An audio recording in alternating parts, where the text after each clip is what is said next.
बुजुर्ग, समाज के तमाम चाहने वाले लोग, कार्यकर्तागण, नेतागण, ये सभी लोग मौजूद हैं। मैं आप लोगों से विनती करता हूं कि हमारे बीच में वरिष्ठ कार्यकर्ता है, विधायक है और जितने भी एक्टिव कार्यकर्ता या नेतागण है, समाज के बुजुर्ग है, हमारी माताएं बहनें हैं, मिशन की तरफ से सब लोग उनके लिए जोरदार तालियां बजाइए आप लोग। ये आयोजन जो है ये भगवान बिरजू नायक की जमीन पर है। मेरे ख्याल से ये ऐसा पहली बार दिखाई दे रहा है कि भाई पूरे टोपीधारी एक साथ बैठे हुए हैं, पूरे मिशन के लोग एक डिसिप्लिन में बैठे हुए, एक नियम के हिसाब से बैठे हुए हैं। ये बात समाज में 20 साल पहले हो गई रहती तो आज मध्य प्रदेश की सत्ता आदिवासियों के हाथ में होती, मध्य प्रदेश में नियंत्रण आदिवासियों का होता। हम लोगों ने पार्टी को, नेता को, धर्म को, भगवान को ज्यादा महत्व दिया, समाज को महत्व नहीं दिया। लेकिन जिन लोगों के नाम से ये मूवमेंट चलता है,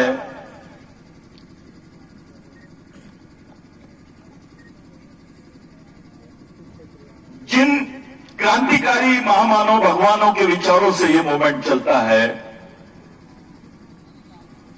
वो क्रांतिकारियों ने क्या किया? उनकी नजर में भगवान से भी बड़ा अगर कोई शब्द है तो वो है समाज। उन्होंने धर्म से बड़ा समाज को समझा है, व्यक्ति से बड़ा समाज को समझा है और भगवान से भी बड़ा समाज को समझा है। इसलिए ये लोगों ने अपनी जान निछावर कर दी समाज के ऊपर। आप बताइए मेरे को, समाज के लिए मरने वाले लोग बड़े हैं या समाज का नाम लेके जीने वाले लोग बड़े हैं? ये जो समाज दिखाई दे रहा है आपको आज, ये इन्हीं लोगों के भरोसे है, इन्हीं महामानव क्रांतिकारियों के भरोसे ये समाज जिंदा है। नहीं तो इसको निपटाने में पूरे लोग लगे हुए हैं देश के, जिनके हाथ में सत्ता है इस देश की, जिनके पास देश का सबसे बड़ा संगठन है, आरएसएस है उनके पास। वो लोग आदिवासियों को खत्म करना चाहते हैं, वो आदिवासी समाज की मान्यता को ही रद्द करना चाहते हैं इस देश में। आपकी मालकियत, आपकी आदिवासियत को ही नकारते हैं वो लोग। ऐसा क्यों? आखिर ऐसा क्यों चल रहा है इस देश में? वो एकाध परम पूज्य पंडित होता है जो जेल में काट रहा है, उसको वो लोग परम पूज्य पंडित बोलते हैं।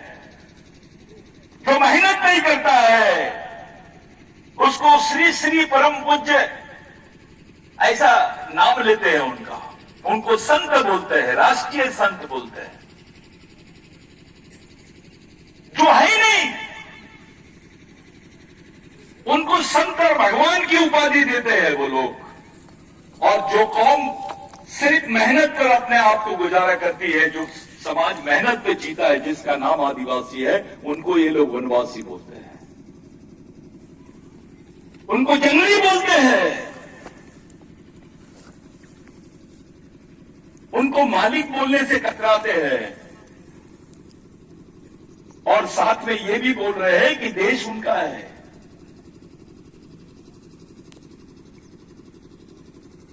जो जेल में बैठे हैं उनको परम पूज्य संत, महात्मा, राष्ट्रीय संत बोलते हैं।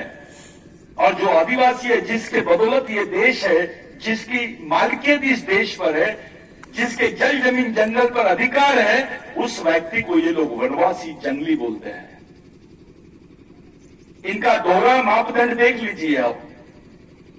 जो जेल में है वो श्री श्री है, जो मेहनत करता है वो वनवासी है। ये मानवतावादी सोच नहीं है। आखिर ये मूवमेंट चलाने की जरूरत क्यों पड़ रही है? ये मूवमेंट कोई मेरे दिमाग की उपज नहीं है। ये मूवमेंट इन्हीं की देन है। शायद किसी को मालूम नहीं, भगवान टंट्या भील के पास में 65,000 लोगों की सेना थी। ये मैं नहीं बोल रहा हूं, ब्रिटिश गवर्नमेंट बोलती है। और जब उस पर एक्शन हुआ, उस दौरान क्रिमिनल ट्राइबल के नाम पर करीब करीब 55,000 लोगों को मध्य भारत में मारा गया। वो कोई और नहीं थे, भगवान टंट्या भील के सैनिक थे। ये मामूली बात नहीं है, ये इतिहास दबाया गया है हमको। पहले जब मिशन ने इस विषय को हाथ नहीं लगाया था तो भगवान टंट्या भील को कुछ लोग डकैत बोलते थे। अपने समाज के भी कुछ नालायक लोग उसमें मौजूद है, उसको डकैत बोलते थे, चोर बोलते थे, डाकू बोलते थे। लेकिन जब से मिशन ने इसको अपने हाथ में लिया और इसकी वैचारिक सच्चाई सामने लाई, आज पूरे मध्य प्रदेश में ही नहीं, भील प्रदेश में ही नहीं, पूरे देश में भगवान टंट्या भील के नाम से जाने जाते हैं। भगवान कहा जाता है उनको। मैं एक अच्छी बात आपको सुनाता हूं। कुछ लोग पूछते हैं ये मिशन ने क्या किया? आप तो भगवान टंट्या भील का शहीद दिन आज मना रहे हैं हम लोग। ईरान में, अफ्रीका में, नाइजीरिया में, श्रीलंका में और नेपाल में 4 तारीख को ही उन्होंने भगवान टंट्या भील का शहीद दिवस मनाया, वहां के आदिवासियों ने। ये उपलब्धि है। अब भगवान टंट्या भील कोई राष्ट्रीय नेता नहीं रह गए, राष्ट्रीय प्रेरणा नहीं रह गए, वो अंतर्राष्ट्रीय प्रेरणा बन गए। पूरे विश्व के आदिवासी आज भगवान टंट्या भील की तरफ देख रहे हैं। यानी ये जो भील वंश के आदिवासी है, पूरे विश्व के आदिवासी आपसे प्रेरित हो रहे हैं आज। अगर वो भगवान टंट्या भील को मानते हैं तो फिर आप आबा बाबा के चक्कर में कैसे फंसे हो? आप ये अंडे पंडों के चक्कर में कैसे फंसे हो? विश्व के लोग मान रहे भगवान टंट्या भील को, आप क्यों नहीं मान रहे हो? आप क्यों नहीं उनके विचारों को लेके काम कर रहे हो? क्या आप अमेरिका के आदिवासी से ज्यादा विकसित है? आप बाकी देशों के आदिवासियों से ज्यादा विकसित है?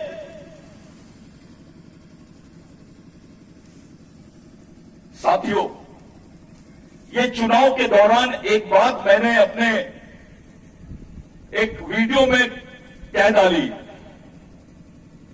मैंने बताया कि मध्य प्रदेश की जो एमपीसीसी की बुक है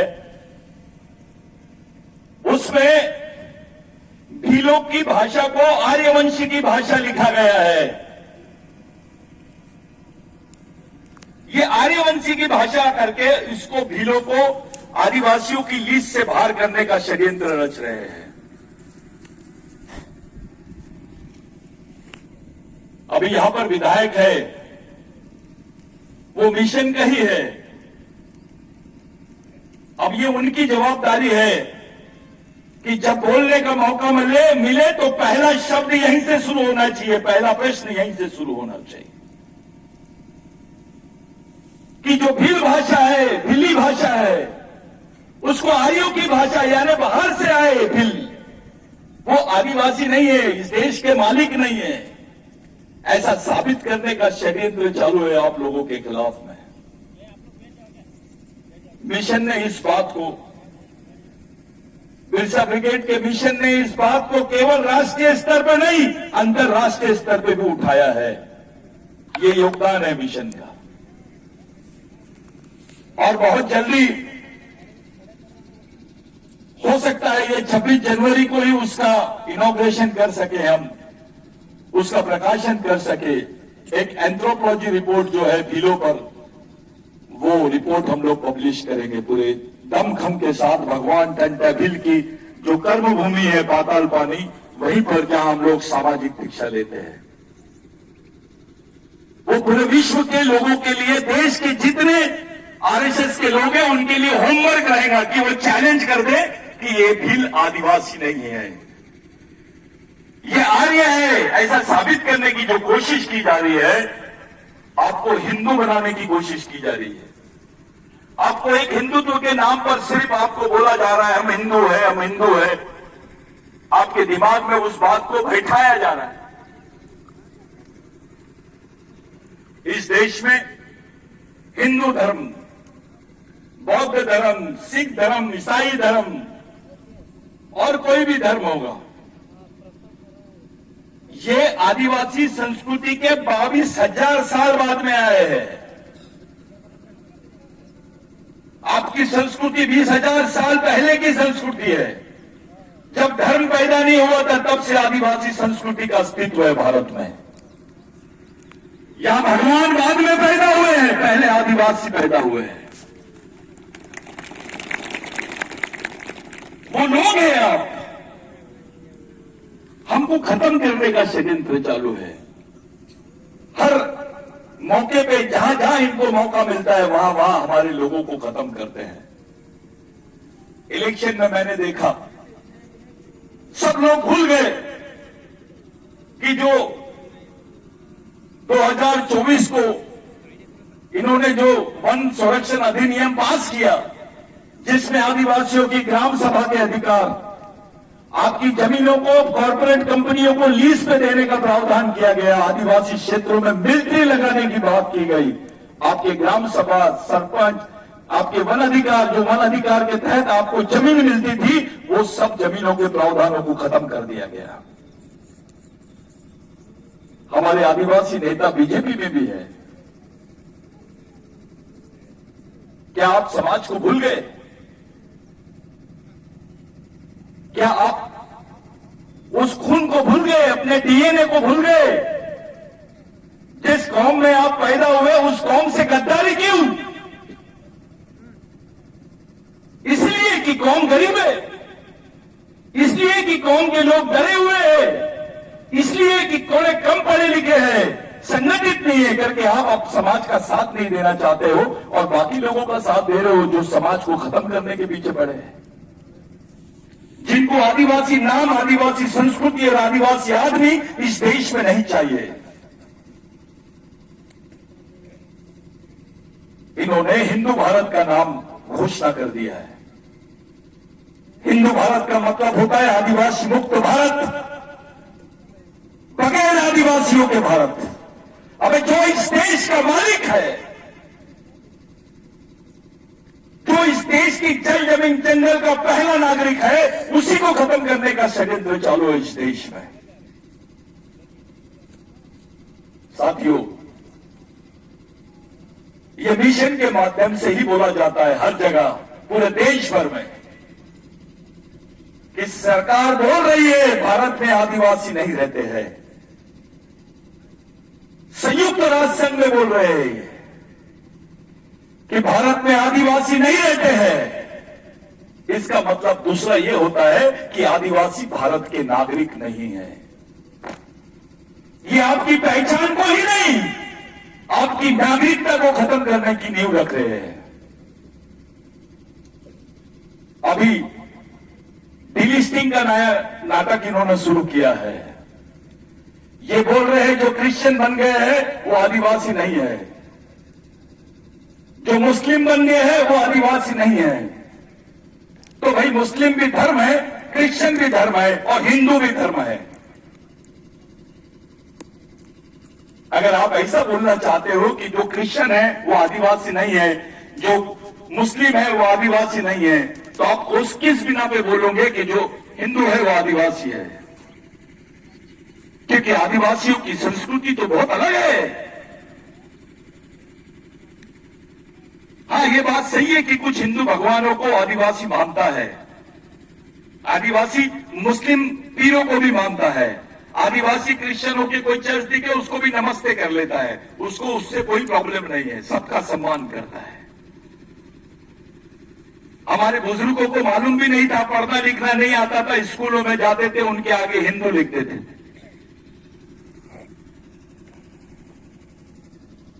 आज तो खुलेआम बोल रहे हैं आदिवासी, यानी आपने जो चीज लिख दी अपने मर्जी से, कुछ करना भी नहीं पड़ा, हमारा धर्मांतर हो गया, हमारे लिविंग सर्टिफिकेट पे इन्होंने हिंदू लिख दिया।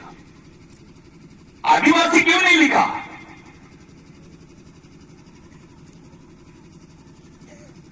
ये षड्यंत्र को समझने की जरूरत है। जो बच्चे आज बैठे हैं, कल इनका भविष्य है। समाज की एक मजबूत नींव खड़ी होनी चाहिए। हमको समाज में नेता नहीं होना, समाज का नौकर होना।